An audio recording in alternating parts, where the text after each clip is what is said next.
বানাইছি জানো? আল্লাহ বলেন ওয়ামা খালাকতুল জিন্না ওয়াল ইনসা ইল্লা লিয়াবুদুন। আল্লাহ বলেন সবাইকে আমি আল্লাহর গোলামি করার জন্য বানাইছি, আমি আল্লাহর ইবাদত করার জন্য বানাইছি, আমি আল্লাহকে ডাকার জন্য বানাইছি। এ বান্দা, তোমাকে আমি যে বানাইলাম, তুমি যখন তোমার মায়ের গর্ভে ছিলা, তোমার বাবা তোমার খবর নেয় নাই। মায়ের গর্ভে ছিলা, মা তোমার খবর নেয় নাই। মায়ের গর্ভে ছিলা ভাই সন্তান, ভাই তোমার খবর নেয় নাই। মায়ের গর্ভে ছিলা তোমার বন্ধু বান্ধব খবর নেয় নাই। মায়ের গর্ভে ছিলা আত্মীয় স্বজন খবর নেয় নাই। ওই যে মায়ের গর্ভে আমি আল্লাহ তোমাকে কেমনে খাওয়াইলাম, কেমনে তোমাকে লালন পালন করলাম, এই খবর কিন্তু দুনিয়ার কেউ নেই নাই।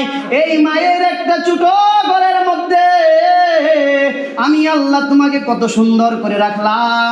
ওই ঘরের মধ্যে আমি চাইলে তোমাকে মেরে ফেলতে পারতাম, কিন্তু আমি তোমাকে মারি নাই। কারণ দুনিয়ার কেউ জানতো না যদি তোমাকে আমি মেরে ফেলতাম, যদি তোমাকে আমি না খাওয়াইয়া মারতাম, যদি দুনিয়ার মুখ না দেখাইতাম, কেউ আমার কাছে জবাবদিহিতা করতে পারতো না, কারো কাছে কৈফিয়ত দিতে হতো না, জবাবদিহি করা লাগতো না।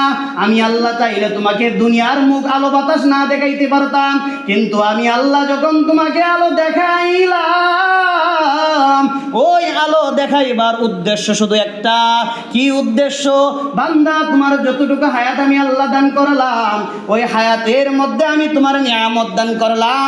কতদিন বাঁচবা আমি হায়াত দিলাম, কবে মারা যাইবা আমি জানাইলাম না, এটা আমি আল্লাহর কাছে রেখে দিলাম। কতদিন বাঁচার পরে কি খাইবা, কেমনে চলবা, ওইটা আমি আল্লাহ দিলাম। কিন্তু বান্দা, তুমি আমার জিকির হতে গাফেল হয়ে গেছো।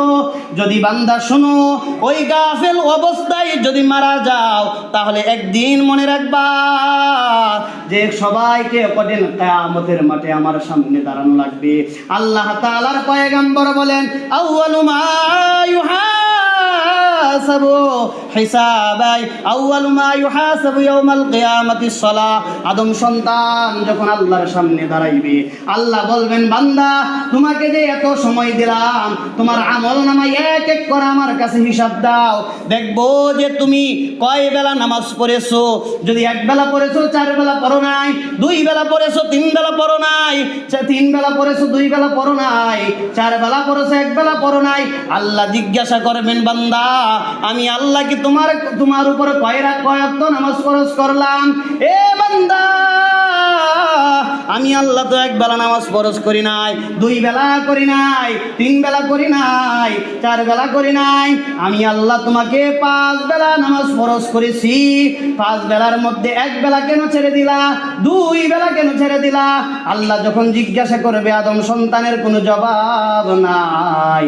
ওই জবাব যখন দিতে পারবে না, আল্লাহর পয়গম্বর বলেন যে বেনামাজি হইয়া দুনিয়ার জমিন থেকে বিদায়, ওই বেনামাজি কঠিন কিয়ামতের মাঠে ওই বেনামাজি কার সঙ্গে উঠবে জানো?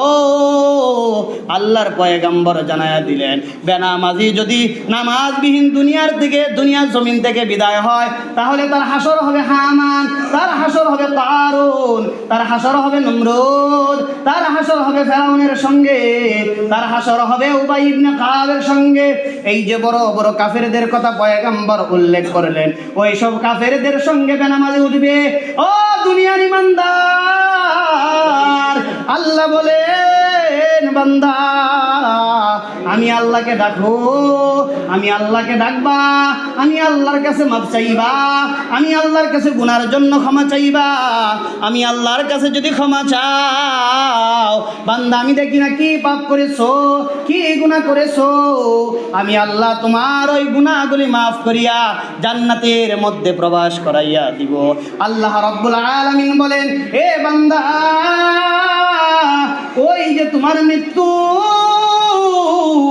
কখন যে তোমার মৃত্যু হবে তুমি জানো না, কারণ আমি আল্লাহ দুনিয়ার কাউকে জানাই নাই।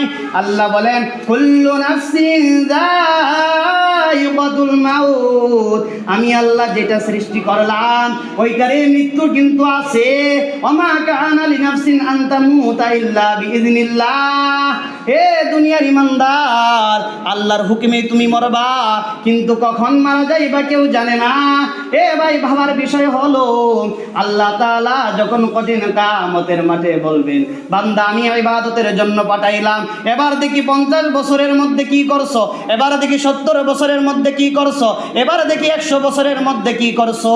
এ বান্দা সাবধান হয়ে যাও, কেননা আমি ওই দুনিয়ার আলো বাতাস কিন্তু আমি আল্লাহ দেখাইছি। হয়তো তোমার বাবা মা তাদের মাধ্যম ছিল, কিন্তু বাবা মা তোমার মাধ্যম যদি না থাকতো তাহলে আমি আল্লাহ সরাসরি তোমাকে পাঠাইতাম না। আর এখন কত সন্তান বাবা মায়ের কথা শুনে না, বাবা মায়ের কোনো খবর নেয় না। পয়গম্বর বলেন, এ দুনিয়ার ইমানদার, ওই বাবা মাই তোমার জান্নাত আর বাবা মা তোমার জাহান্নাম। বাবা মার খেদমত যদি করে যেতে পারো তাহলে মায়ের নিচেই তোমার জান্নাত, মায়ের পায়ের নিচেই তোমার জান্নাত। বাবা মায়ের খেদমত যত করবা আল্লাহর কাছে তত প্রিয় হইবা, কেননা আমি আল্লাহ কিন্তু তোমার ওই বাবা আমার মাধ্যমে তোমাকে দুনিয়ার মুখ দেখাইলাম, সূর্যের আলো দেখাইলাম, দুনিয়ার বাতাস লাগাইলাম, মাধ্যম হলো বাবা মা। কিন্তু বান্দা ওই বড় বড় বিল্ডিং বানাইয়া, শহরে বাসা বাড়ি বানাইয়া, ওই গ্রামের খুরের ঘরের মধ্যে বাপ মাকে রেখে গেল, সন্তান কোনো বাবা মার কোনো খবরে নেয় না। আল্লাহর পয়গম্বর বলেন, বাবা মা যদি তোমার উপর রাজি থাকে, খুশি থাকে, বাবা মা যদি তোমার উপর সন্তুষ্ট থাকে, তাহলে স্বয়ং আল্লাহ তোমার উপর সন্তুষ্ট। আর যদি বাবা মা তোমার উপর বেজার থাকে তাহলে স্বয়ং আল্লাহ তোমার উপর বেজার। এই জন্য বাবা মার খেদমত করবা।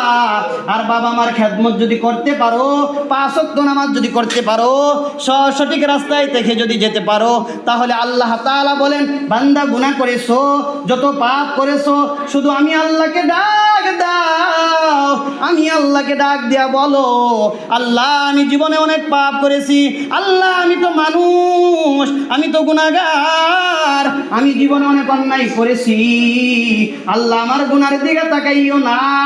আল্লাহ যদি তুমি আমাকে আসামি বলে ডাক দাও, তাহলে কঠিন কিয়ামতের মধ্যে আমি বিপদে পড়ে যাব, আমি তোমার হাত থেকে বাঁচতে পারবো না। আল্লাহ আমাকে তুমি বানাইছো, আমি আল্লাহ তুমি আমাকে দুনিয়ার মুখ দেখাইছো, আল্লাহ যত পাপ করেছি, আল্লাহ পাপের দিকে তাকাইও না। আল্লাহ আমি জীবনে যত পাপ করেছি আজকে আমি তাওবা করলাম, ওই তাওবার কারণে তুমি আমাকে মাফ করে দাও। আল্লাহ বলেন, আসা রাব্বুকুম আইয়ুকাফিরা আনকুম সাইয়্যাতিকুম ওয়া ইদখিলাকুম জান্নাতিন তাজরি মিন তাহতিহাল আনহার।